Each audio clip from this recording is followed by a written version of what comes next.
Hello defence aspirants, कैसे हो यार। एक बहुत बड़ा सवाल है कि आप लोगों के या हमारे या किसी के भी जैसे लगता है ना कि यार मार्क्स बहुत कम है।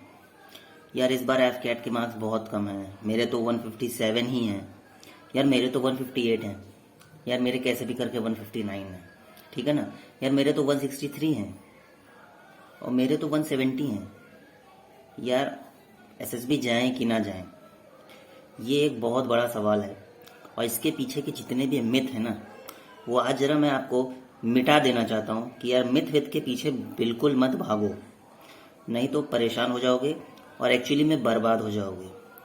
एफ कैट एफएसबी में बहुत सारे मिथ हैं, जैसे कि यार आप फ्रेशर हो, है ना, और आपके बहुत ज़्यादा चांस होते हैं एसएसबी में स्टार्टिंग में स्क्रीन इन हो जाना। भाई किस चीज़ के चांस होते हैं? आप थोड़ी सी वीक स्टोरी बनाओगे तो आपको वो ले लेंगे, कॉन्फ्रेंस आउट कर देंगे, ठीक है ना। तो ये सब मिथ बिल्कुल भी नहीं है। फर्स्ट अटेम्प्ट में जो रिकमेंड होते हैं, जो कॉन्फ्रेंस आउट होते हैं, ठीक है ना, जो स्क्रीन इन हो जाते हैं, उनकी मेहनत होती है। और जो स्क्रीन आउट होते हैं, जैसे कि मैं हुआ था लास्ट टाइम, ठीक है ना, तो वो कहीं ना कहीं हम लोगों की मेहनत में कमी थी। किस चीज़ की मेहनत? एसएसबी की मेहनत में कमी थी। अब बात आती है कि एसएसबी देने जाएं कि ना जाएं। यार एक बात बताओ, अगर नहीं देने जाओगे, मान लो आप फ्रेशर हो और नहीं देने गए, तो कुछ हासिल कर पाओगे? कुछ नहीं कर पाओगे, ठीक है। और मान लो देने चले गए, स्क्रीन आउट हो गए, यार कम से कम स्क्रीन आउट तक का जो एक्सपीरियंस है, कह तो पाओगे कि हम स्क्रीन आउट हम पहली बार होके आ चुके हैं एक बार।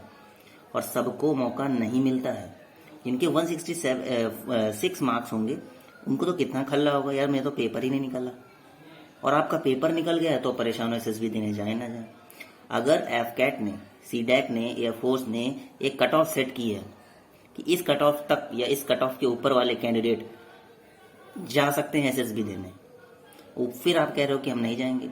तो अगर आप इतना ही था कि यार कम नंबर, हमारी प्रिपरेशन अच्छी नहीं है, तो पहली बात या तो देखो ऑफेंड मत होना बिल्कुल, या तो ये समझ लो कि यार कि मुझे ना पेपर ही नहीं देना चाहिए था, मुझे मेरी प्रिपरेशन अच्छी नहीं है, ठीक है ना। तो भाई दूसरे को मौका मिल जाता, हो सकता है, मगर वो सारी दूसरी चीज़ होती है। वो तो एक, अगर हम बहुत हार्ड वे में कहें तो बहुत गलत चीज़ है ये, ठीक है ना।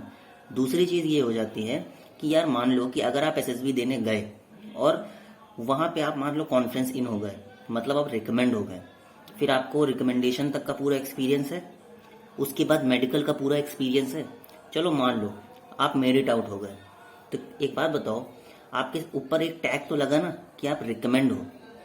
और उसी समय आप सोच रहे थे कि यार बताओ अगर ना दिए होते तो क्या ये रिकमेंडेशन का टैग कभी लग पाता, या ये कॉन्फ्रेंस आउट का कोई टैग ये आपका लग पाता? कुछ लोग कहेंगे ये टैग का हम क्या करें, हमको तो जॉब चाहिए। आपको जॉब नहीं चाहिए, आपको देश की सेवा करनी है, ठीक है ना। तो इसके लिए कुछ भी हो जाए, कुछ भी करना हो, मुझे जाना है।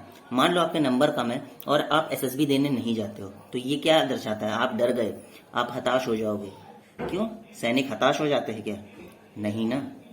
इसी चीज को देखते हुए भाई आप एसएसबी देने जाओगे तो आपको एक्सपीरियंस मिलेगा, बहुत सारी चीजें आपको देखने को मिलेंगी, ये एनालाइज करने को मिलेंगी कि नेक्स्ट टाइम में जब अच्छे मार्क्स के साथ पास होऊंगा ना, तो ये अपना एक्सपीरियंस जो है ना उसका इस्तेमाल करके नेक्स्ट टाइम पूरा मेरिट इन हो जाऊंगा। तो एसएसबी देने जाओ। दूसरी चीज, मान लो कि भाई आपने एसएसबी नहीं दी, ठीक है ना, एसएसबी नहीं दी और आपने या तो एसएसबी दे दी और आप क्या कहते हैं मेरिट आउट होके आ गए, मतलब रिकमेंड हो गए, ठीक है ना। तो फिर कहने का मतलब है कि रिकमेंडेशन का मतलब ही क्या, इससे अच्छा अगली बार ही जाओ ना, जब पहली बार में कुछ नहीं होना है। जब आप दूसरी बार में जाओगे और आपने पहली बार की एसएसबी स्किप कर दी होगी, तो क्या आपको कोई एक्सपीरियंस होगा? क्या गारंटी है कि अगली बार में आप रिकमेंड ही हो जाएंगे? क्या पता आप स्क्रीन आउट हो जाएं। तो एक बात ये याद रखना कि हर 202 नंबर वाला कैंडिडेट स्क्रीन इन नहीं होता है, और ये भी हो सकता है कि 157 नंबर वाला कैंडिडेट स्क्रीन इन हो जाए, रिकमेंड तक हो जाए।